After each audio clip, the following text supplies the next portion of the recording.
Hello friends, welcome to the YouTube channel Vasani sir chemistry. સૌથી પહેલાં તો મારી ચેનલને સબસ્ક્રાઈબ કરી દો તથા બાજુમાં આપેલા બેલ આઇકનને દબાવવાનું ભૂલશો નહીં। આપણે લાસ્ટ લેક્ચરમાં એવું ભણી ગયા છે કે ઇલેક્ટ્રોન પરમાણુમાં ક્યાં ગતિ કરતો હોય તો કક્ષાની આજુબાજુનો અવકાશીય વિસ્તાર જેને કક્ષક કહેવાય અને ઇલેક્ટ્રોન એ કક્ષકમાં ગતિ કરતો હોય। એટલે વ્યવહારુ રીતે મેં તમને કીધું હતું સોસાયટીની અંદર મકાનની અંદર આપણે રહીએ તો એ રીતે કક્ષાની અંદર કક્ષક અને કક્ષકની અંદર ઇલેક્ટ્રોન હોય। આ જુદી જુદી કક્ષકો જે છે એના પ્રકારોની રૂપરેખા મેં તમને સમજાવી દીધી છે અને આકૃતિ પણ સમજાવેલી છે।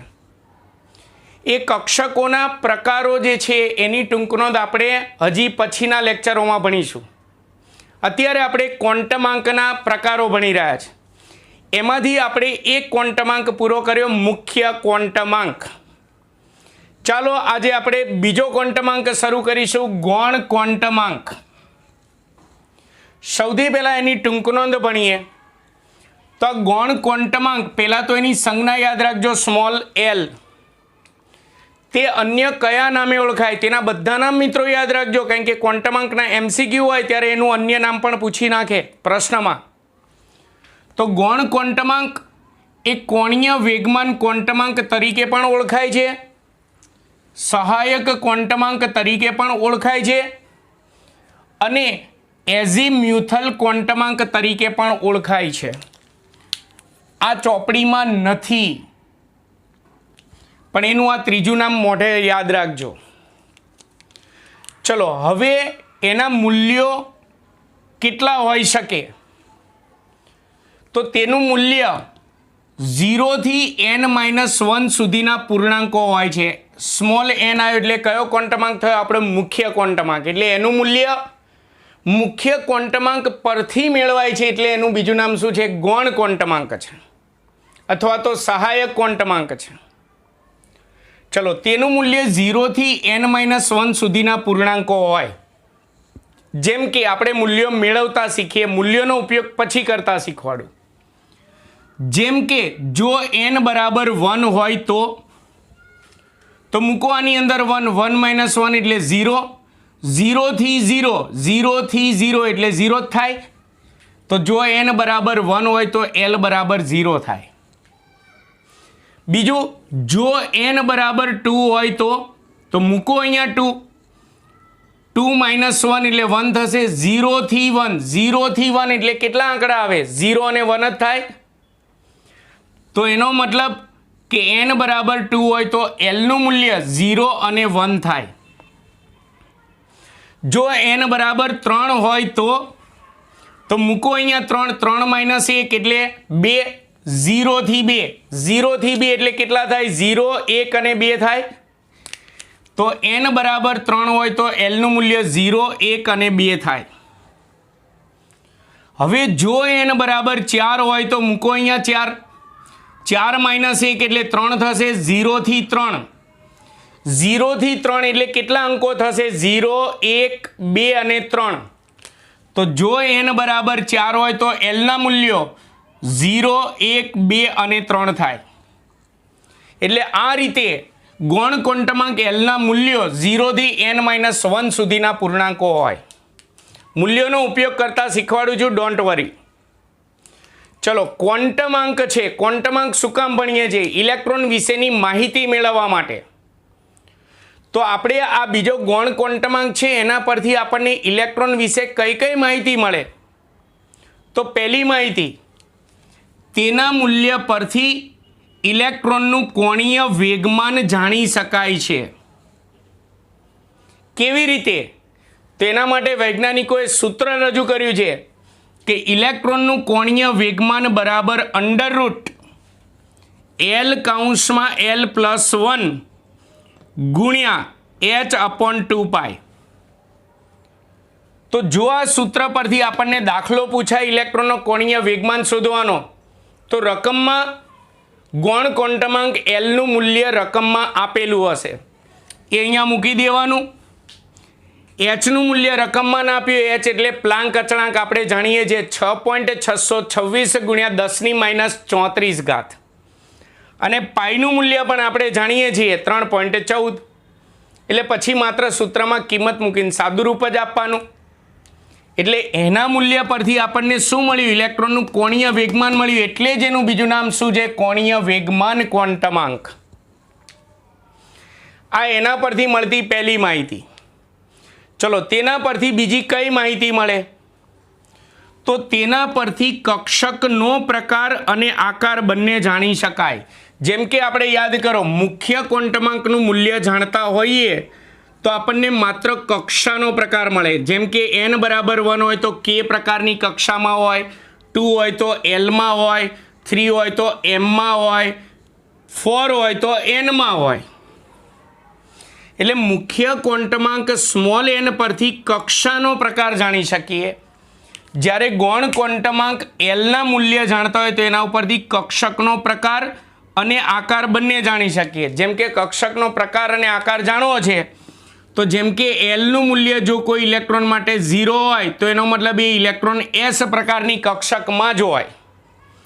1 હોય તો તે P પ્રકારની કક્ષકમાં હોય, 2 હોય તો તે D પ્રકારની કક્ષકમાં હોય, 3 હોય તો તે F પ્રકારની કક્ષકમાં હોય. તો આપણને આ કક્ષકનો પ્રકાર ખબર પડી જાય Lના મૂલ્ય પરથી. હવે કક્ષકનો પ્રકાર ખબર પડી ગઈ તો આગળ જતાં આપણે કક્ષકોની ટૂંકનોંધ આકૃતિ સાથે ભણવાના છે, એમાં આકાર આવશે. તો પ્રકાર ખબર પડી જાય તો આપણને આકાર પણ ખબર પડી જાય. એટલે એનો અર્થ એના ઉપરથી મળતી બીજી માહિતી, તેના પરથી કક્ષકનો પ્રકાર અને આકાર જાણી શકાય છે. કેવી રીતે? તો આ ખાસ મોસ્ટ ઇમ્પોર્ટન્ટ આ વસ્તુ છે. આમાં આવું યાદ રાખજો, Lનું મૂલ્ય 0 1 2 3 હોય તો એ મુજબ S P D F હોય, 0 1 2 3 હોય તો એ મુજબ S P D અને F હોય. ચલો આના ટૂંકમાં ગૌણ ક્વોન્ટમાંકના અન્ય નામ થયા, તેના મૂલ્યો થયા, તેના મૂલ્ય પરથી આપણે કઈ કઈ માહિતી મેળવી શકાય એ થયું. હવે આ શું છે? બીજું, આગળના લેક્ચરમાં મેં આકૃતિ દોરી હતી આ કે કઈ કક્ષામાં કઈ કક્ષકો હોય એ મેં દોર્યું હતું. ત્યારે મેં સ્પષ્ટ કીધું હતું કે આ આકૃતિ કોઈ ચોપડીમાં હોતી નથી. તો કેવી રીતે આ આકૃતિ તૈયાર થઈ છે જો હું હવે આનો ઉપયોગ કરતા શીખવાડું. જોજો બરાબર. n બરાબર 1 હોય તો L બરાબર 0. ક્લિયર? L બરાબર 0 હોય તો કઈ કક્ષક હોય? S. તો એનો મતલબ n બરાબર 1 માટે L બરાબર 0 છે, તો n બરાબર 1 માટે L બરાબર 0 એટલે S કક્ષક, એટલે n બરાબર 1માં માત્ર એક જ કક્ષક છે S, 1s કક્ષક. ચલો n બરાબર 2 માટે L બરાબર 0 અને 1. ચલો 0 અને 1, 0 માટે S અને 1 માટે P.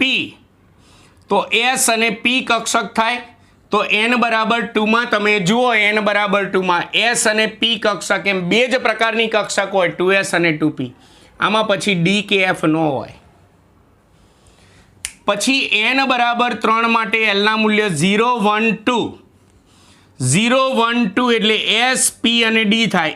S P અને D, તો n બરાબર 3માં S P અને D, n બરાબર 3માં S P અને D એમ ત્રણ પ્રકારની જ કક્ષકો હોય, 3S 3P અને 3D. એમાં F ન હોય. ચલો એ જ રીતે n બરાબર 4 માટે L બરાબર 0 1 2 અને 3 છે. 0 1 2 અને 3 મુજબ S P D અને F થશે, S P D અને F થશે. તો n બરાબર 4માં તમે જુઓ S P D F ચારે ચાર કક્ષકો હશે, S P D અને F. પણ n બરાબર 4માં જ, એટલે 4S 4P 4D અને 4F. સમજણ પડી? એટલે મેં આ મૂલ્યો અને આનો ઉપયોગ કરીને મેં આ આકૃતિ તૈયાર કરેલી છે. એટલે આકૃતિ ખાસ યાદ રાખવી. ચલો હજી ટૂંક નોંધનો છેલ્લો મુદ્દો. આપણે કેટલા ક્વોન્ટમાંક ભણ્યા? બે. મુખ્ય ક્વોન્ટમાંક સ્મોલ n અને ગૌણ ક્વોન્ટમાંક સ્મોલ l. તો આમાંથી કોઈ પણ કક્ષકની શક્તિ આપણે નક્કી કરવી હોય, કક્ષકની શક્તિ એટલે સમજી લેવાનું કે ઇલેક્ટ્રોનની શક્તિ, કારણ કે ઇલેક્ટ્રોન ક્યાં હોય? કક્ષકમાં હોય.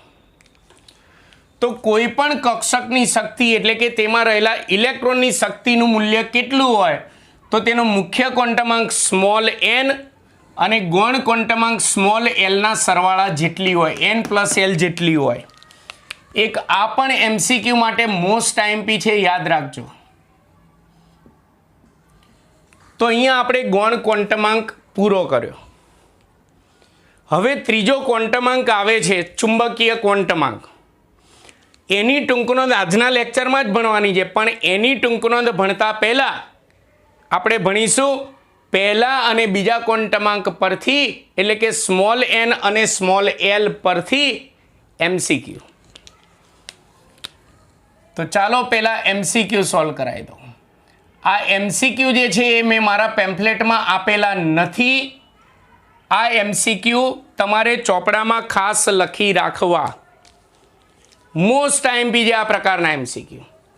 ચલો 3 પ્રકારના એમસીક્યુ ચલાવું. પહેલા ટાઈપ 1 પહેલો પ્રકાર.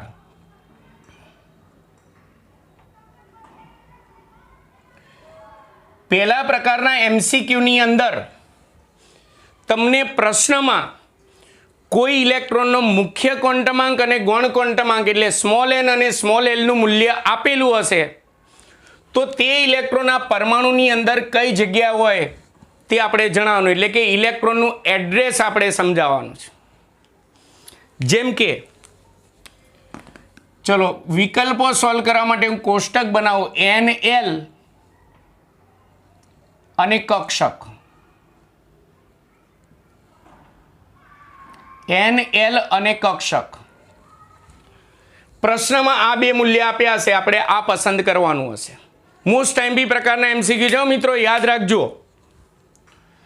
ચલો પ્રશ્ન આવો કીધો, જો કોઈ ઇલેક્ટ્રોન માટે n બરાબર 2 છે તથા l બરાબર 1 છે તો તે ઇલેક્ટ્રોન પરમાણુમાં કઈ કક્ષકમાં હોય? તો પહેલું તો જુઓ તમે, n બરાબર 2 છે એટલે આપણને સોસાયટી ખબર પડી ગઈ, આ બીજા નંબરની સોસાયટીમાં છે. ક્લિયર? હવે L બરાબર 1 છે, L બરાબર 1 હોય તો P કક્ષક હોય. તો જો આ સોસાયટીમાં 2 મકાન છે 2S અને 2P, પણ L બરાબર 1 માટે કઈ કક્ષક હોય? P કક્ષક. તો એનો મતલબ કે આપણો ઇલેક્ટ્રોન કઈ કક્ષકમાં છે? 2P કક્ષકમાં છે.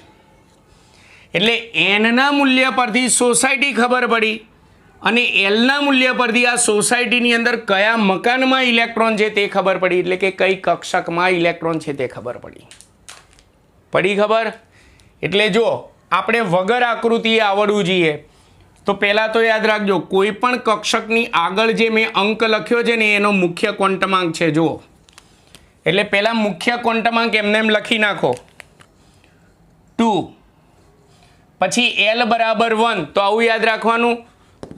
L બરાબર 1 માટે P કક્ષક તો અહીંયા લખી નાખો P, એટલે તે ઇલેક્ટ્રોન કઈ કક્ષકમાં હોય? 2P કક્ષકમાં, એટલે કે અહીંયા હોય. આ રીતના એમસીક્યુ પૂછાય. NL આપ્યો હોય કઈ કક્ષકમાં છે તે. ચલો સોલ્વ કરીએ હજી બીજા વિકલ્પો. કોઈ ઇલેક્ટ્રોન માટે n બરાબર 1 છે અને L બરાબર 0 છે તો તે ઇલેક્ટ્રોન કઈ કક્ષકમાં હોય? ચલો મુખ્ય ક્વોન્ટમાંક એમને એમ લખી નાખો 1. હવે L બરાબર 0 છે તો કક્ષકનો પ્રકાર નક્કી કરી શકાય. આપણે ટૂંકનોંધમાં ભણ્યા 0 માટે કઈ કક્ષક આવે? S. તો લખી નાખો S, એટલે એનો મતલબ ઇલેક્ટ્રોન કઈ કક્ષકમાં આવે? બોલો, 1s કક્ષકમાં હોય. જો n બરાબર 1 એટલે આ સોસાયટીમાં, એટલે કે આ કક્ષામાં છે, અને L બરાબર 0 માટે S છે તો એનો મતલબ કે આની અંદર 1sમાં છે. ખ્યાલ આવી ગયો? કોઈ એક ઇલેક્ટ્રોન માટે n બરાબર 5 છે અને L બરાબર 2 છે તો તે ઇલેક્ટ્રોન કઈ કક્ષકમાં હોય? તો પહેલાં આપણે મુખ્ય ક્વોન્ટમાંક એમને એમ લખો 5. L બરાબર 2 માટે કઈ કક્ષક આવે છે? D. તો પછી લખો D, તો એનો મતલબ ઇલેક્ટ્રોન 5D કક્ષકમાં હોય. આપણે ભલે આકૃતિ 4 સુધી જ દોરી, પણ હજી આગળ આવતી હોય ને 5S, 5P, 5D, 5F, 6S, છઠ્ઠામાં આવતી હોય, છઠ્ઠી કક્ષામાં 6X, 6P, 6D, 6F, એ બધું આવે. ચલો કોઈ એક ઇલેક્ટ્રોન માટે n બરાબર 3 છે અને એલ બરાબર પણ 3 છે તો તે ઇલેક્ટ્રોન કઈ કક્ષકમાં હોય તે પસંદ કરો. ચલો પહેલાં મુખ્ય ક્વોન્ટમાંક એમનો એમ લખી નાખવાનો. એલ બરાબર 3 માટે જોવાનું. એલ બરાબર 3 હોય તો કઈ કક્ષક છે? એફ. તો એફ લખો તો એનો મતલબ તે ઇલેક્ટ્રોનના 3 સોરી અહીંયા હું 1 કહી દઉં. 3f કક્ષક હોય જ નહીં. એલ બરાબર 1 છે તો 1 માટે કઈ કક્ષક હોય? પી. તેનો મતલબ ઇલેક્ટ્રોન કઈ કક્ષકમાં છે? 3p કક્ષકમાં, એટલે અહીંયા હોય. કોઈ એક ઇલેક્ટ્રોન માટે n બરાબર 4 છે અને l બરાબર 3 છે તો તે ઇલેક્ટ્રોન કઈ કક્ષકમાં હોય? તો પહેલાં મુખ્ય ક્વોન્ટમાંક લખી નાખો આગળ એમને એમ. કોઈ પણ કક્ષકની આગળ મુખ્ય ક્વોન્ટમાંક લખવાનો હોય. l બરાબર 3 માટે f કક્ષક હોય તો f લખો, એટલે એનો મતલબ ઇલેક્ટ્રોન કઈ કક્ષકમાં હોય? 4f કક્ષકમાં હોય. એટલે ટૂંકમાં n ઉપરથી કક્ષા ખબર પડે અને પછી એલનું મૂલ્ય જે છે એ જાણતા હોય તો એ કક્ષાની અંદર કયા પ્રકારની કક્ષકમાં હોય તે ખબર પડે. એટલે આ રીતે પહેલા ટાઈપના પ્રશ્નો n અને l એટલે કે મુખ્ય ક્વોન્ટમાંક અને ગૌણ ક્વોન્ટમાંક આપ્યા હોય તો ઇલેક્ટ્રોન પરમાણુમાં કઈ કક્ષકમાં હોય એવા MCQ પૂછાય. ચલો બીજા ટાઈપના MCQ. હવે બીજા ટાઈપના MCQની અંદર ઉલટું પૂછાય. ટાઈપ 2 એમાં ઊંધું પૂછાય. પ્રશ્નમાં કક્ષક આપેલી હશે તો તે કક્ષક માટે મુખ્ય ક્વોન્ટમાંક અને ગૌણ ક્વોન્ટમાંકના મૂલ્ય પસંદ કરો. આ પ્રશ્નમાં આપ્યું હશે ને આ બંને આપણે પસંદ કરવાના. ઉલટા વિકલ્પ. તો જો આપણે સોલ્વ કરીએ. ધારો કે આપણને એવું કીધું છે કે કોઈ એક ઇલેક્ટ્રોન 3p કક્ષકમાં છે તો તેના મુખ્ય ક્વોન્ટમાંક અને ગૌણ ક્વોન્ટમાંકના મૂલ્ય પસંદ કરો. તો કોઈ પણ કક્ષકની આગળનો અંક હોય એ મુખ્ય ક્વોન્ટમાંક હોય એટલે 3 કરી નાખ્યું. આ ખાસ યાદ રાખવાનું. આ રીતે વેઢા મુજબ 0 1 2 3 SPDF આવું જ મોઢે કરી નાખવાનું. 0 1 2 3 SPDF. p કક્ષક છે તો આમ ઉલટું જો. p કક્ષક માટે l કેટલો હોય? 1. તો લખી નાખો અહીંયા 1. ચલો ધારો કે આપણને એવું કીધું છે કે કોઈ એક ઇલેક્ટ્રોન 6s કક્ષકમાં છે તો તેના મુખ્ય ક્વોન્ટમાંક અને ગૌણ ક્વોન્ટમાંકના મૂલ્ય જણાવો. તો આગળ 6 છે એટલે મુખ્ય ક્વોન્ટમાંક 6 થયો. s માટે lનું મૂલ્ય કેટલું હોય? 0. તો l બરાબર 0. કોઈ એક ઇલેક્ટ્રોન 7f કક્ષકમાં છે તો તેનો મુખ્ય ક્વોન્ટમાંક અને ગૌણ ક્વોન્ટમાંકનું મૂલ્ય જણાવો. તો આગળ 7 છે એટલે મુખ્ય ક્વોન્ટમાંક 7 અને f માટે l બરાબર 3 છે. આ ખાસ મોઢે હોવું જોઈએ કારણ કે મુખ્ય ક્વોન્ટમાંક તો આગળથી જ મળી રહેશે. કોઈ એક ઇલેક્ટ્રોન 4d કક્ષકમાં છે તો તેનો મુખ્ય ક્વોન્ટમાંક અને ગૌણ ક્વોન્ટમાંક જણાવો. તો n બરાબર 4 અને d માટે l બરાબર કેટલો છે? 2. તો અહીંયા મૂકી દો 2. આ બીજા પ્રકારના MCQ. એટલે NL ઉપરથી કક્ષક પૂછાય, કક્ષક ઉપરથી NL પૂછાય. ચલો ત્રીજા ટાઈપના MCQ. ટાઈપ 3.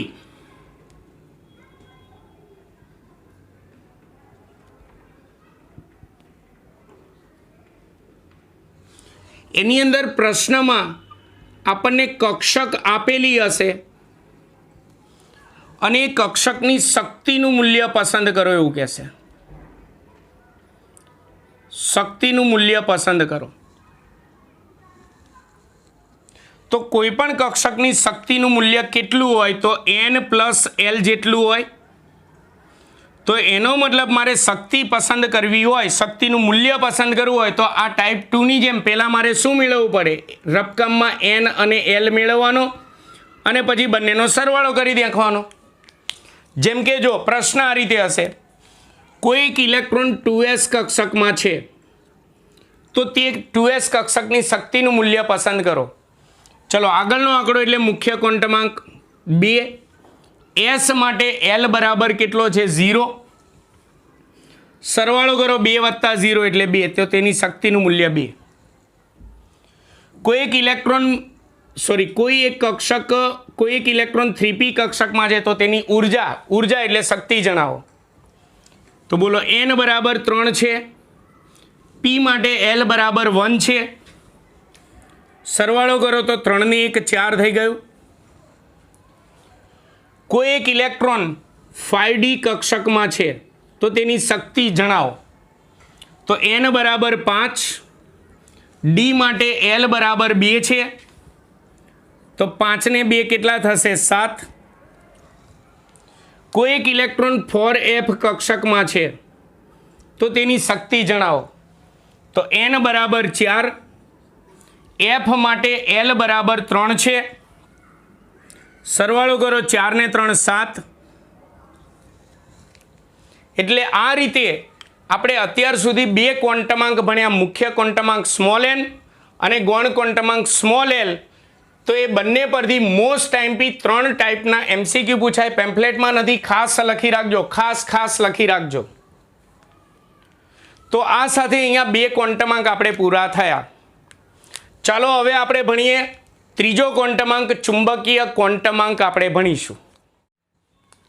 ચાલો, ત્રીજો ક્વોન્ટમાંક ચુંબકીય ક્વોન્ટમાંક છે, જેની સંજ્ઞા યાદ રાખજો સ્મોલ m અથવા ml કહેવામાં આવે છે. એમાં l નીચે લખવાનું છે.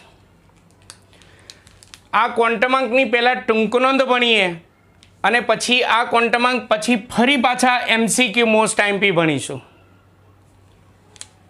આની અંદર પહેલાં કહી દઉં કે આની અંદર આ ક્વોન્ટમાંક દ્વારા આપણને જે માહિતીઓ, જે આપણને ઇલેક્ટ્રોન વિશે જે માહિતીઓ મળે એમાં મોટા ભાગની માહિતી આપણે સ્વીકારી લેવાની આવશે, કારણ કે એ પ્રાયોગિક રીતે હશે. એટલે ચલો પહેલાં સમજો.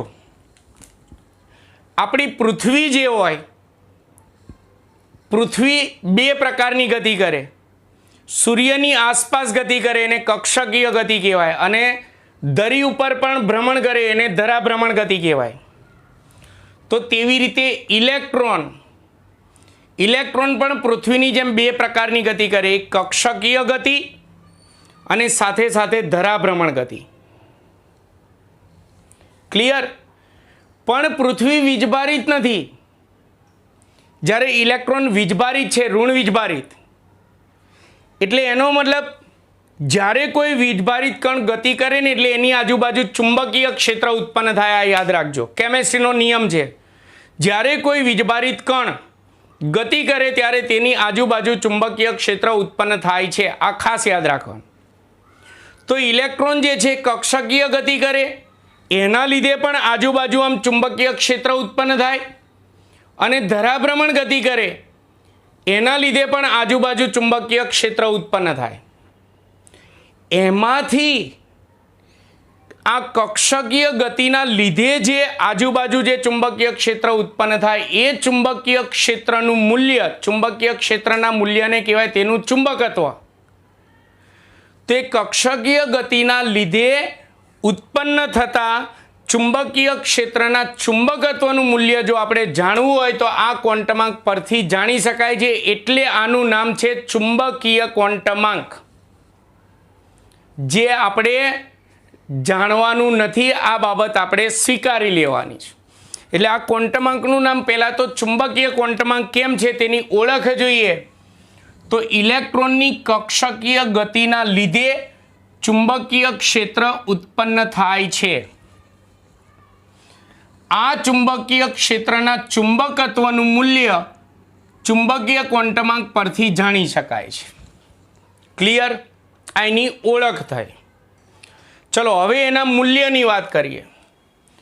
તો તેનું મૂલ્ય, બીજો ક્વોન્ટમાંક આપણો હતો ગૌણ ક્વોન્ટમાંક. તો ગૌણ ક્વોન્ટમાંક સ્મોલ l પરથી મળે. કેમ? તો તેનું મૂલ્ય -l થી +l સુધીના પૂર્ણાંકો હોય છે. મૂલ્યો હું ચલાવું ને એટલે શરૂઆતમાં તમને કન્ફ્યુઝન થશે મિત્રો, પણ હમણાં એ મૂલ્યો પરથી MCQ સોલ્વ કરાવીશ ને એટલે તરત માઇન્ડ ક્લિયર થઈ જશે. એટલે થોડી ધીરજ રાખવી. ધીરજના ફળ મીઠા, પણ વધારે ધીરજ એ નહીં રાખવાની, તો ફળ બગડી જાય.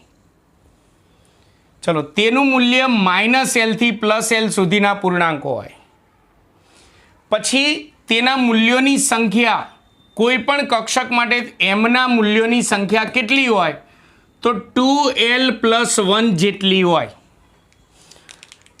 આખી ટૂંકણમાં આ બે મુદ્દા ખાસ મોઢે કરવા. હમણાં મૂલ્યો મેળવતા પણ શીખવાડું અને મૂલ્યોની સંખ્યા ગણતા પણ શીખવાડું છું. હમણાં શીખવાડું છું, ડોન્ટ વરી. ચલો, ક્વોન્ટમાંક આપણે શું કામ ભણીએ છીએ? ઇલેક્ટ્રોન વિશે, કક્ષકો વિશે માહિતી મેળવવા માટે. તો આ ત્રીજો ચુંબકીય ક્વોન્ટમાંક છે, એના ઉપરથી આપણને કઈ કઈ માહિતી મળે? તો તેના આધારે આપણે કક્ષકનો અવકાશીય દિક વિન્યાસ જાણી શકાય છે. આ સ્વીકાર લે, આપણે જાણવાનું નથી. આ પ્રાયોગિક રીતે જાણી શકાય, પણ કઈ રીતે જોજો. આ શું કહેવા માંગે છે? પરમાણુની અંદરના અવકાશમાં કક્ષકનો દિક વિન્યાસ એટલે સ્થાન. દિક વિન્યાસ એટલે સ્થાન. આ ધ્યાન રાખજો. તો પરમાણુના અંદરના અવકાશમાં કઈ કક્ષક કયા સ્થાને છે એ સ્થાન આપણે આ ક્વોન્ટમાંક પરથી જાણી શકીએ, જે આપણે જાણવાનું આવશે નહીં. ચલો, આ મેઇન વસ્તુ આ છે 1, 2 અને આ ત્રીજો મુદ્દો. તેના પરથી કક્ષકોની સંખ્યા જાણી શકાય છે. જેમ કે જો ગણતરી કરીએ, જેમ કે નંબર 1, પહેલા S કક્ષક માટે વાત કરીએ. તો S કક્ષક માટે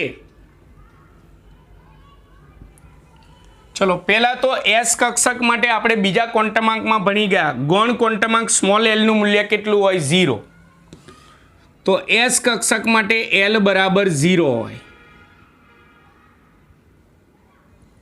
ચલો, l બરાબર 0 હોય તો S કક્ષક માટે m નું મૂલ્ય કેટલું હોય, એટલે કે ચુંબકીય ક્વોન્ટમાંકનું મૂલ્ય કેટલું હોય? તો આની અંદર મૂકો કિંમત -0 થી +0. -0 થી +0 એટલે 0 જ કહેવાય ને, 0 એક જ હોય. તો S કક્ષક માટે l બરાબર 0 છે, તો માટે m નું પહેલા મૂલ્ય મેળવે તો -0 થી +0 એટલે કે S કક્ષક માટે ચુંબકીય ક્વોન્ટમાંક m નું મૂલ્ય 0 હોય. 0 હોય માટે 0 છે માટે સમજો, માટે મૂલ્યોની સંખ્યા ગણો. જો l બરાબર અહીંયા 0 મૂકો, 2 × 0 એટલે 0. કેટલા વધશે? 1. તો ચેક કરો, S કક્ષક માટે m નું મૂલ્ય 0 છે, મૂલ્ય 0, પણ S કક્ષક માટે મૂલ્યની સંખ્યા કેટલી થાય? મૂલ્યની સંખ્યા એક મૂલ્ય મળ્યું 0. તો S કક્ષક માટે એમના મૂલ્યોની સંખ્યા એક જ મૂલ્ય મળે છે 0. એક જ મૂલ્ય મળે છે, માટે એનો મતલબ કે S કક્ષક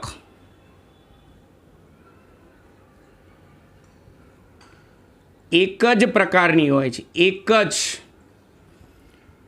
પ્રકારની હોય છે. આપણે પ્રકારોની રૂપરેખા લાસ્ટ લેક્ચરમાં ભણી ગયા. એક જ પ્રકારની હોય છે.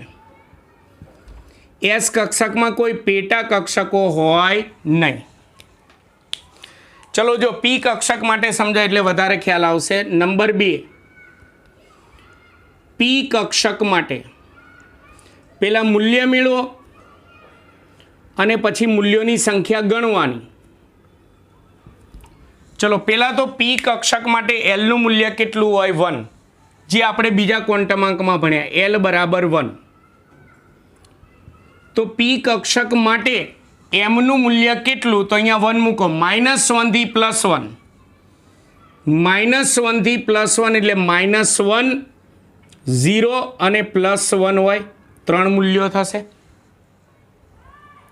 સમજણ પડી? ચલો, મૂલ્યોની સંખ્યા l બરાબર 1 મૂકો. 2 × 2 ને 1, 3. તો ગણો, P કક્ષક માટે એમના 3 મૂલ્યો મળ્યા, 1, 2 અને 3.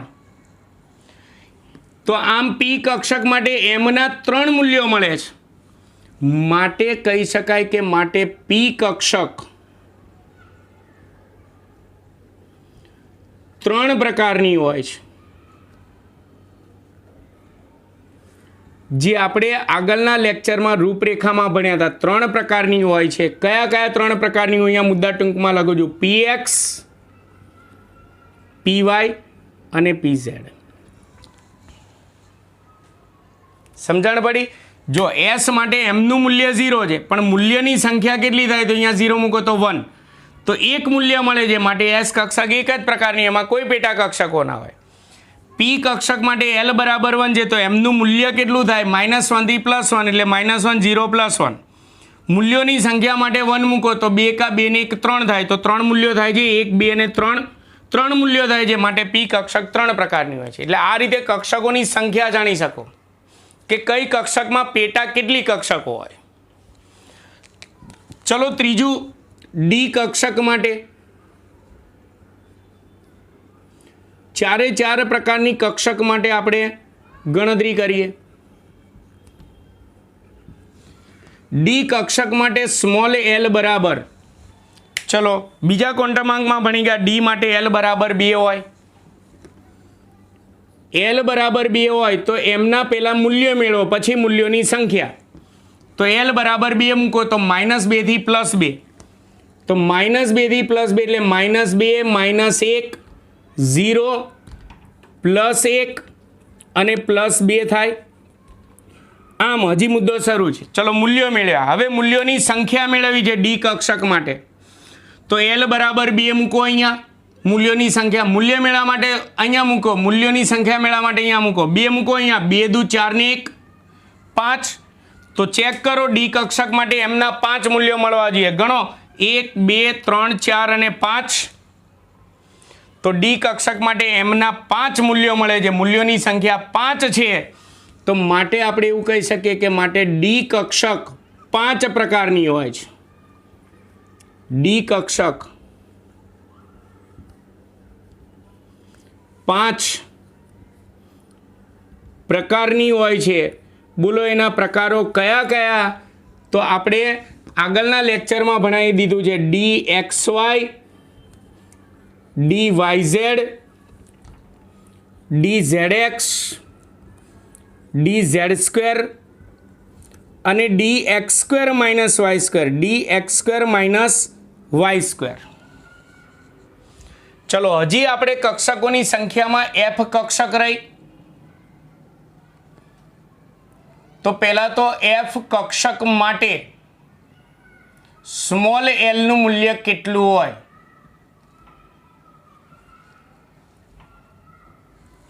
તો એફ કક્ષક માટે સ્મોલ એલ નું મૂલ્ય 3 હોય. સ્મોલ એલ નું મૂલ્ય 3 હોય તો એમનું મૂલ્ય કેટલું હોય? પેલા મૂલ્ય -3 થી +3, એટલે એમનું મૂલ્ય કેટલું થાય? -3 થી +3 એટલે -3 -2 -1 0 +1 +2 અને +3 થાય. હજી મુદ્દો શરૂ છે. આ મૂલ્યો મેળવ્યા. ચલો એફ કક્ષક માટે એમના મૂલ્યો મેળવ્યા. હવે એફ કક્ષક માટે એમના મૂલ્યોની સંખ્યા, તો એલ બરાબર 3 મૂકો, 3 દુ 6 ને 1 7. તો ચેક કરો 7 મૂલ્યો થવા જોઈએ. ગણો 1 2 3 4 5 6 7 મૂલ્યો મળ્યા. તો માટે એફ કક્ષક માટે એમના મૂલ્યો 7 છે. માટે એફ કક્ષક 7 પ્રકારની હોય છે. એના પ્રકારો હજી અજ્ઞાત છે. એફ કક્ષકો 7 પ્રકારની હોય છે, જેના પ્રકારો હાલ અજ્ઞાત છે. એટલે આ રીતે એલના મૂલ્ય જે છે, જુદી જુદી કક્ષકો માટે એલના મૂલ્યો એ આમાં મૂકો એટલે મૂલ્યો મળશે એમના, અને આમાં મૂકો એલનું મૂલ્ય તો મૂલ્યોની સંખ્યા મળશે. એસ કક્ષક માટે એક જ મૂલ્ય મળે છે 0, એટલે એસ કક્ષક એક પ્રકારની હોય. પી કક્ષક માટે મૂલ્યો અહીંયા એલ બરાબર 1 મૂકો તો 2 કા 2 ને 1 3, તો 3 મૂલ્યો છે 1 2 3, એટલે પી કક્ષક 3 પ્રકારની હોય. ડી કક્ષક માટે એલ બરાબર 2 મૂકો, 2 દુ 4 ને 1 5, તો એમના 5 મૂલ્યો મળે. ગણો 1 2 3 4 ને 5 મૂલ્યો, એટલે માટે ડી કક્ષક 5 પ્રકારની હોય છે.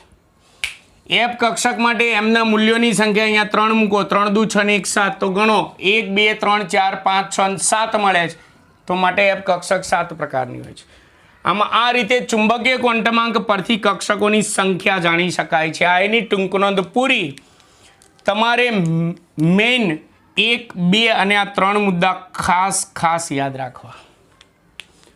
આપણે 4 ક્વોન્ટમાંક ભણવાના છે. એમાંથી કેટલા ક્વોન્ટમાંક પૂરા કર્યા આપણે? 3. જેમ પહેલા અને બીજા ક્વોન્ટમાંક પરથી મોસ્ટ આઈએમપી MCQ ચલાવે, જે ડબલ નીટ લેવલના MCQ પણ સાથે સાથે ચલાવો. તો એવી રીતે હવે પહેલા, બીજા અને ત્રીજા ક્વોન્ટમાંક પરથી MCQ, હવે 3 ક્વોન્ટમાંક પરથી આપણે MCQ આપણે સોલ્વ કરીએ. ચાલો, MCQ સોલ્વ કરતા પહેલા અહીંયા ટૂંક નોંધ પૂરી થઈ ગઈ છે. પહેલા કહી દઉં, અહીંયા ટૂંક નોંધ પૂરી થઈ ગઈ છે.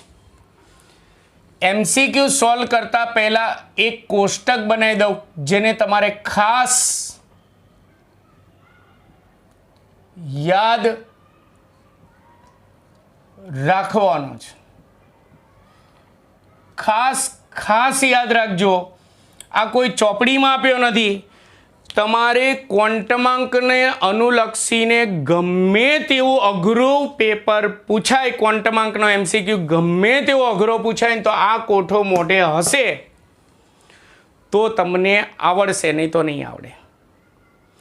તો હું ત્રણેય જે ક્વોન્ટમાંક ચલાય એના ઉપરથી એક કોઠો બનાવું, પછી હું MCQ સોલ્વ કરાવું. એટલે મિત્રો પેમ્ફલેટમાં નહીં હોય, એટલે આ ખાસ યાદ રાખવામાં એક કોઠો દોરો, એ કોઠો, અને પછી જે MCQ ચલાવું MCQ તમારા ચોપડામાં ખાસ લખી રાખજો.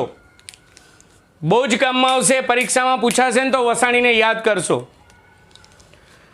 ચલો, કોષ્ટકની અંદર n ઉપરથી, n તો કક્ષકની આગળ આપણે મુખ્ય ક્વોન્ટમાંક n લખાય, અને n ઉપરથી તો કક્ષાનો પ્રકાર ખબર પડે.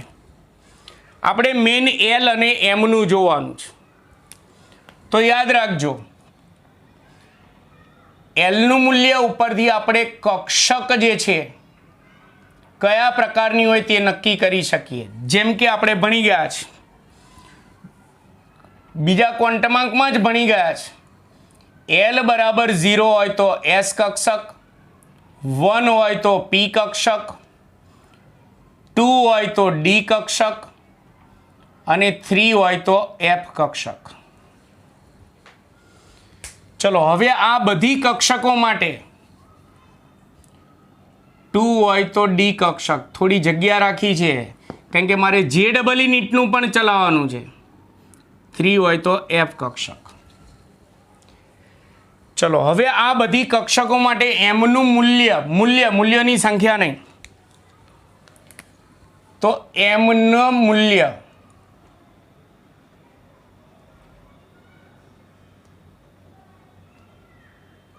તો હમણાં જ આપણે એમનું મૂલ્ય નક્કી કરતા શીખવાડીએ. જોજો, JEE નીટનું આપણી ચોપડીની ટૂંક નોંધમાં નહીં હોય ને એવી વસ્તુ ચલાવું છું. ચલો, પહેલાં મૂલ્ય મેળવવાનું. S માટે L0 છે તો -0 થી +0, એટલે S કક્ષક માટે એમનું મૂલ્ય કેટલું હોય? એમનું મૂલ્ય 0 જ હોય. એટલે એક મૂલ્ય મળે છે, માટે જ S કક્ષક એક પ્રકારની હોય. જે બધું અહીંયા ભણાવી દીધું, મૂલ્યોની સંખ્યા મેં અહીંયા ભણાવી દીધી છે. આપણે મેઇન મૂલ્ય જોઈશું. ચલો, P કક્ષક માટે L બરાબર 1 છે, એટલે -1 થી +1. તો P કક્ષક માટે M બરાબર -1 થી +1, એટલે -1, 0 અને +1 થશે. તો તમે જુઓ, આપણી ચોપડીની ટૂંક નોંધમાં એવું લખ્યું છે, P કક્ષક માટે M ના 3 મૂલ્યો મળે છે, માટે P કક્ષક 3 પ્રકારની હોય, PX, PY, PZ. બસ આટલું જ કીધું ચોપડીમાં.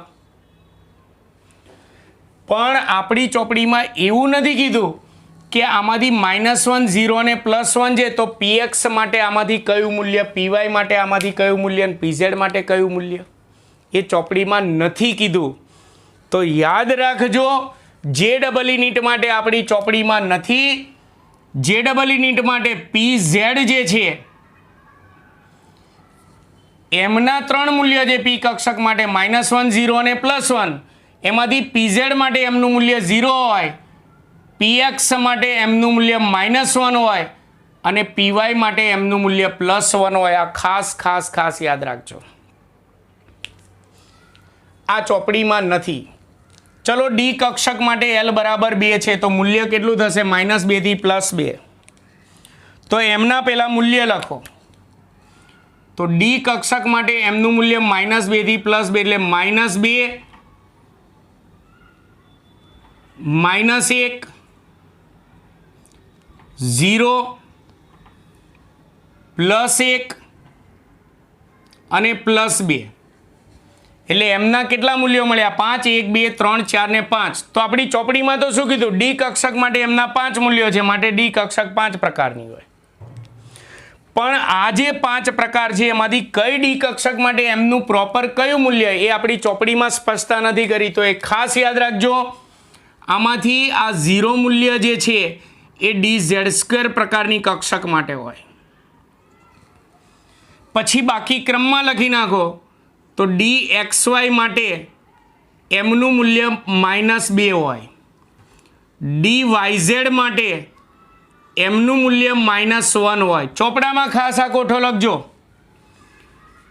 DZX માટે એમનું મૂલ્ય +1 હોય અને DX² - Y² માટે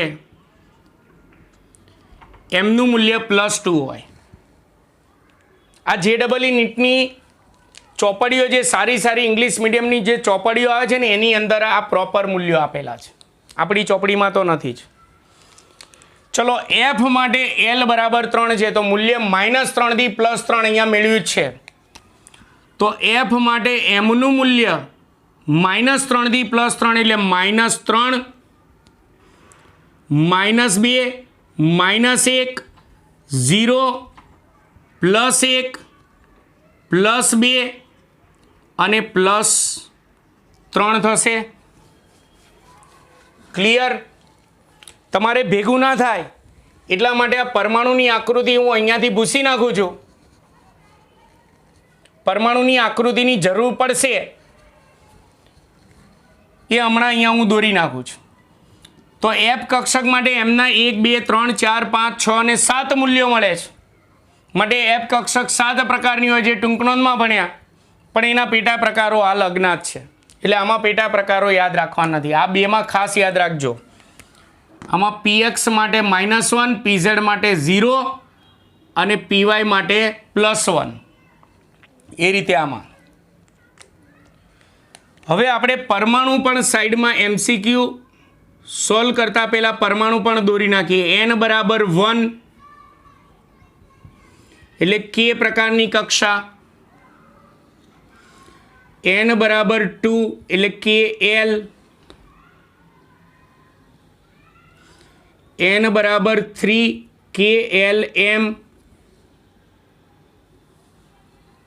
N = 4 KLMN. ચલો K માં એટલે કે N = 1 માં 1s કક્ષક, આમાં 2s અને 2p હોય, આની અંદર 3s 3p અને 3d હોય, આમાં 4s 4p 4d અને 4f હોય. ક્લિયર છે? તો આ ખાસ કોષ્ટક આમ દોરી રાખજો, ખાસ મોસ્ટ ઇમ્પોર્ટન્ટ છે. ચલો હવે આપણે ગુજરાત બોર્ડના અને JEE નીટના MCQ આપણે સોલ્વ કરીએ. ટૂંકનોંધ હવે હું ભૂસી નાખું છું. અત્યાર સુધી હજી આપણે 3 ક્વોન્ટમાંક ચલાવ્યા છે, હજી ચોથો ક્વોન્ટમાંક બાકી છે. વચ્ચે મેં પહેલા અને બીજા ક્વોન્ટમાંક પરથી MCQ ચલાવ્યા હતા. હવે પહેલા, બીજા અને ત્રીજા ક્વોન્ટમાંક પરથી હું MCQ ચલાવું છું. પણ આ કોઠો મોઢે હશે તો એને આવડશે. ચાલો ચોપડામાં કોઠો અને MCQ ખાસ લખી રાખવાના. MCQ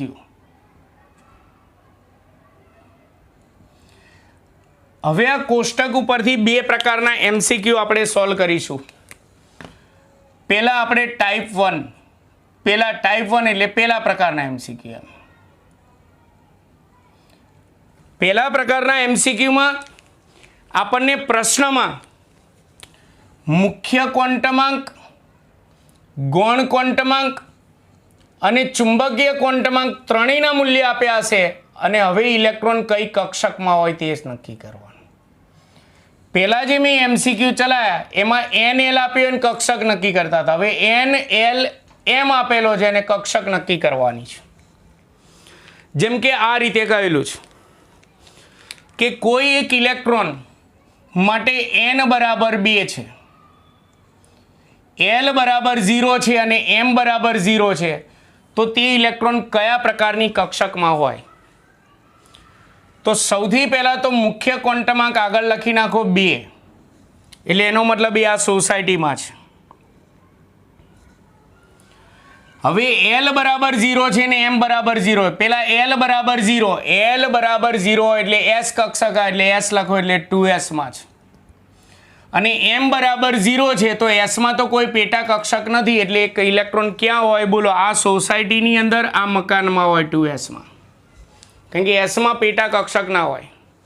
એસ અને એફમાં પેટા કક્ષકો લખવાનું નહીં આવે. પણ જો આ રીતે હોય કે કોઈ એક ઇલેક્ટ્રોન માટે n બરાબર 3 છે, l બરાબર 1 છે અને m બરાબર -1 છે, તો તે ઇલેક્ટ્રોન કયા પ્રકારની કક્ષકમાં હોય?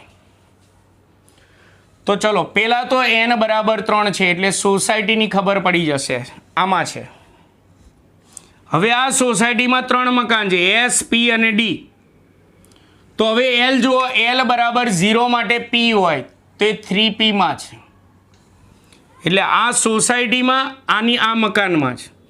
હવે આ મકાનમાં પાછા 3 ઓરડા છે, 3px, 3py, 3pz, એટલે કે 3 પેટા કક્ષકો. તો એના માટે હવે m જુઓ, તો એમનું મૂલ્ય -1 હોય તો કઈ હોય? px, તો એ 3pxમાં હોય. એટલે તમે જો n ઉપરથી વ્યવહારિક રીતે વિચારીએ તો n ઉપરથી સોસાયટી ખબર પડી, પછી n અને l ઉપરથી સોસાયટીમાંથી આ મકાનમાં જે ખબર પડી, અને પછી m ઉપરથી આ મકાનની અંદર 3px, 3py, 3pz એમ 3 ઓરડા છે, તો એમાંથી કયા ઓરડામાં છે? તો એ 3pxમાં છે. પ્રોપર ખબર પડી. મકાન, ઓરડા, સોસાયટી આવું કેમ બોલું છું? કારણ કે તમને પ્રોપર ખબર પડે એટલા માટે. મકાન એટલે કક્ષા સમજી લેવાનું, સોરી સોસાયટી એટલે કક્ષા સમજી લેવાનું, મકાન એટલે કક્ષક સમજી લેવાનું, અને એની અંદર ઓરડો એટલે પેટા કક્ષક સમજી લેવાનું. પણ જો રકમમાં આ ના આપેલો હોય, માત્ર આપ્યું હોય તો 3pમાં, તો પેટા કક્ષક નક્કી ના કરી શકો કે 3pxમાં છે, 3pyમાં છે કે 3pzમાં છે. પેટા કક્ષક ક્યારે લખવાની?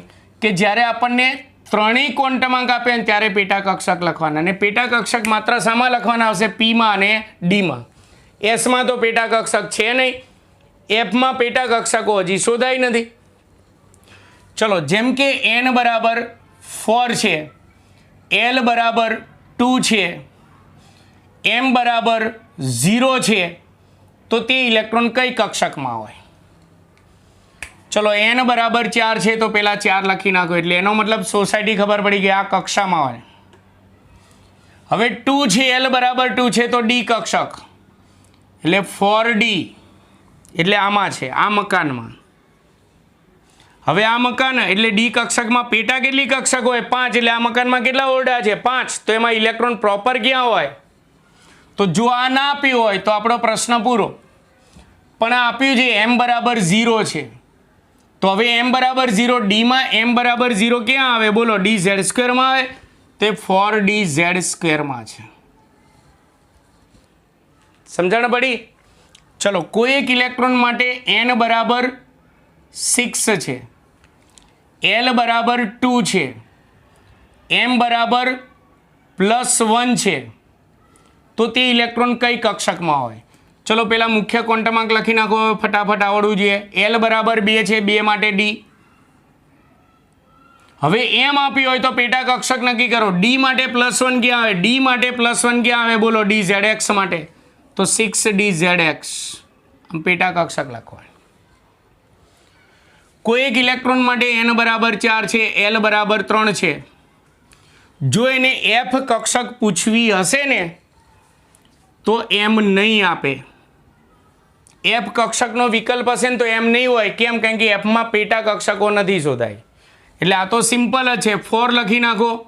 3 માટે f છે તો f લખી નાખો, એટલે 4f કક્ષકમાં. એમાં પેટા કક્ષકો ના હોય એટલે આમાં m નહીં આપે.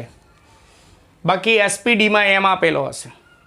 ફટાફટ હજી કોઈ એક ઇલેક્ટ્રોન માટે n બરાબર 3 છે, l બરાબર 2 છે અને m બરાબર -2 છે, તો તે ઇલેક્ટ્રોન કઈ કક્ષકમાં હોય? જલ્દી ફટાફટ. 3 છે, 2 માટે કયો આવશે? d. હવે આ -2 ડીમાં -2 ક્યાં આવે છે? તો ડીમાં -2 જોવાનો, dxy તો 3dxyમાં હોય. કોઈ એક ઇલેક્ટ્રોન માટે n બરાબર 7 છે, l બરાબર 1 છે અને m બરાબર +1 છે, તો તે ઇલેક્ટ્રોન કઈ કક્ષકમાં હોય? તો ચલો 7 l બરાબર 1 માટે p, એટલે જો કોઠા ઉપરથી ના, હવે p માં +1 ક્યાં આવે છે? +1 py માં આવે છે, તો 7 py માં હોય. એટલે આ રીતે પ્રશ્નમાં n, l અને m આપ્યા હશે અને કક્ષકનો પ્રકાર નક્કી કરવાનો હશે. આ ટાઈપ 1. ટાઈપ 2 ના વિકલ્પો. હવે ઉલટું, પ્રશ્નમાં કક્ષક આપેલી હશે, મુખ્ય ક્વોન્ટમાંક, ગૌણ ક્વોન્ટમાંક અને ચુંબકીય ક્વોન્ટમાંકના મૂલ્ય નક્કી કરો એવું કહેશે. આ આપેલા છે, આ 3 નક્કી કરવાના છે. ચલો, જેમ કે કોઈક ઇલેક્ટ્રોન, ચલો ધારો કે આમ લખ્યું છે 3p કક્ષકમાં છે. હવે 3px, 3py, 3pz પેટા કક્ષક નથી લખ્યું તો m નું મૂલ્ય નહીં પૂછાય, તો માત્ર n અને l લખવાનું પૂછાશે. પણ જો પેટા કક્ષક પૂછી, ધારો કે 3pz, જો પેટા કક્ષક લખી હશે તો n, l અને m ત્રણે 3 મૂલ્યો લખવાનું પૂછાશે. પેટા કક્ષક નહીં હોય તો માત્ર n અને l પૂછાશે. તો n અને l તો માત્ર લખતા શીખી ગયા છે. ચલો કેવી રીતે? જો આગળનો આંકડો મુખ્ય ક્વોન્ટમાંક એટલે 3, પછી p માટે ગણો, p માટે l બરાબર 1 અને p માં pz માટે m નું મૂલ્ય કેટલું છે? 0, તો 0. ચલો ફોરેસ કક્ષક માટે ત્રણેય મૂલ્ય જણાવો. તો n બરાબર 4, s માટે l બરાબર 0 અને s માટે m નું મૂલ્ય પણ કેટલું હોય? 0. ચલો દાખલા તરીકે 4d x² - y² માટે ત્રણેય ક્વોન્ટમાંકના મૂલ્યો જણાવો. તો n બરાબર 4 આગળનો આંકડો, d માટે l બરાબર 2. હવે d માં d x² - y² માટે m કેટલો છે? +2, તો લખો અહીંયા +2.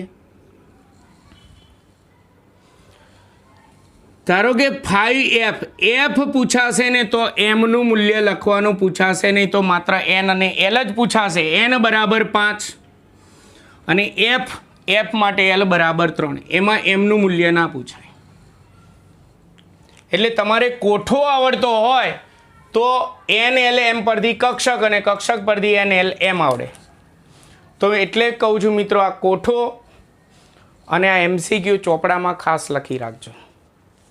અહીંયા આપણે ત્રીજો ક્વોન્ટમાંક પણ પૂરો અને JEE નીટ લેવલના MCQ પણ પૂરા. હવે આપણે છેલ્લો ક્વોન્ટમાંક રહે છે, એની અંદર માત્ર ટૂંક નોંધ જ ભણવાની છે. તો આવો ભણીએ આપણે છેલ્લો ક્વોન્ટમાંક, ભણીએ સ્પિન ક્વોન્ટમાંક. ચોથો ક્વોન્ટમાંક સ્પિન ક્વોન્ટમાંક, જેની સંજ્ઞા યાદ રાખજો s અથવા તો ms. દરેક ક્વોન્ટમાંકની સંજ્ઞા મોઢે હોવી જોઈએ. સૌથી પહેલાં તો ચોથો ક્વોન્ટમાંક કોણે શોધ્યો? તો ઈસવીસન 1925માં જ્યોર્જ ઉહલેનબેક અને સેમ્યુઅલ ગોલ્ડસ્મિથે શોધ્યો હતો. ચલો આ ક્વોન્ટમાંકનું કાર્ય શું? તો એના માટે પહેલાં ઇલેક્ટ્રોનની 2 પ્રકારની ગતિ હમણાં મેં સમજાવી. ઇલેક્ટ્રોન 2 પ્રકારની ગતિ કરે, કક્ષકીય ગતિ એટલે કે કેન્દ્રની આજુબાજુ ભ્રમણ કરે એને કક્ષકીય ગતિ કહેવાય, અને બીજું ધરી ભ્રમણ ગતિ જેને સ્પિન ગતિ પણ કહેવાય, પોતાની ધરી ઉપર ભ્રમણ કરે તો એને સ્પિન ગતિ કહેવાય. ત્રીજા ક્વોન્ટમાંકમાં કીધું મેં કે કક્ષકીય ગતિના લીધે પણ આજુબાજુ ચુંબકીય ક્ષેત્ર ઉત્પન્ન થાય અને ધરી ભ્રમણ ગતિના લીધે પણ આજુબાજુ ચુંબકીય ક્ષેત્ર ઉત્પન્ન થાય. તો ત્રીજો ક્વોન્ટમાંક યાદ કરો, કક્ષકીય ગતિના લીધે જે આજુબાજુ ચુંબકીય ક્ષેત્ર ઉત્પન્ન થાય એ ચુંબકીય ક્વોન્ટમાંક પરથી જાણી શકાય. પણ આ ધરાભ્રમણ ગતિના લીધે એટલે કે આ સ્પિન ગતિના લીધે જે આજુબાજુ ચુંબકીય ક્ષેત્ર ઉત્પન્ન થાય એ ચુંબકીય ક્ષેત્ર આપણે સ્પિન ક્વોન્ટમાંક પરથી જાણી શકાય. કેવી રીતે? તો એ ધોરણ 12માં આવશે. બીજું, કોઈ પણ પરમાણુમાં જે ઇલેક્ટ્રોન હોય એના ધરાભ્રમણ જે છે પાછા 2 પ્રકારના હોય. પરમાણુમાં અડધા ઇલેક્ટ્રોન એવા હોય કે જે જમણી બાજુ આમ ધરી ભ્રમણ કરતા હોય, આમ અડધા ઇલેક્ટ્રોન એવા હોય કે જે ડાબી બાજુ ધરી ભ્રમણ કરતા હોય, તો એ મુજબ સ્પિન ક્વોન્ટમાંકનું મૂલ્ય +1 અને -1 હોય, +1 હોય અથવા -1 હોય. એટલે જો જમણી બાજુ ધરી ભ્રમણ કરતા હોય તો +1 એના માટે, અને જે ઇલેક્ટ્રોન ડાબી બાજુ ધરી ભ્રમણ કરતા હોય તેવા બધા ઇલેક્ટ્રોન માટે -1. તો પહેલો પ્રશ્ન એ થાય, સાહેબ અમને કઈ રીતે ખબર પડે કે પરમાણુની અંદર જે ઇલેક્ટ્રોન છે એમાંથી કયા ઇલેક્ટ્રોન ડાબી બાજુ ધરી ભ્રમણ કરે છે આમ, અને કયા ઇલેક્ટ્રોન આમ જમણી બાજુ ધરી ભ્રમણ કરે છે? જો આપણને ખબર હોય તો એના માટે એસનું મૂલ્ય ખબર પડી જાય. જમણી બાજુ ધરી ભ્રમણ કરે છે તો +1, ડાબી બાજુ ધરી ભ્રમણ કરે છે તો -1. તો મિત્રો અત્યારે એ નહીં ખબર પડે, આ ચેપ્ટરના છેલ્લા લેક્ચરમાં જ્યારે હું 1 થી 30 તત્વોની ઇલેક્ટ્રોન રચના સમજાવું, એ ઇલેક્ટ્રોન રચના લખતા શીખવાડું, એ ઇલેક્ટ્રોન રચના લખતા શીખી જાઓ પછી તમને ખ્યાલ આવશે કે પરમાણુના કયા ઇલેક્ટ્રોન જમણી બાજુ ધરી ભ્રમણ કરે છે અને કયા ઇલેક્ટ્રોન ડાબી બાજુ ધરી ભ્રમણ કરે છે. એટલે કે કયા ઇલેક્ટ્રોન માટે સ્પિન ક્વોન્ટમાંકનું મૂલ્ય +1 હોય અને કયા ઇલેક્ટ્રોન માટે સ્પિન ક્વોન્ટમાંકનું મૂલ્ય -1 હોય. ક્યારે ખબર પડશે? ઇલેક્ટ્રોન રચના ચાલશે ત્યારે. એટલે અત્યારે આ ચોથા ક્વોન્ટમાંકની અંદર આપણે કોઈ MCQ કે દાખલા નથી ચલાવવાના. એની અંદર અત્યારે ટૂંકનોંધ યાદ રાખવાનું. મૂલ્યોમાં માત્ર અત્યારે એટલું યાદ રાખો, જમણી બાજુ ધરી ભ્રમણ કરે તો સ્પિન ક્વોન્ટમાંક +1 અને ડાબી બાજુ ધરી ભ્રમણ કરે તો સ્પિન ક્વોન્ટમાંક -1. અત્યારે આટલું યાદ રાખો. તો મિત્રો આ સાથે આપણે ઇલેક્ટ્રોનના 4 ક્વોન્ટમાંક પૂરા કર્યા.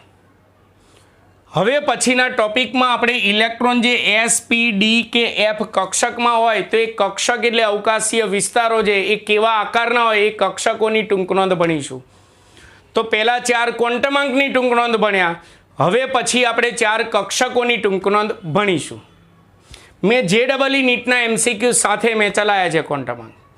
એટલે મિત્રો તમને મારો વિડીયો લેક્ચર સારો લાગે તો સારી કમેન્ટ જરૂરથી કરજો. મારા વિડીયોને લાઈક અને સબસ્ક્રાઈબ કરવાનું ભૂલતા નહીં. નમસ્કાર.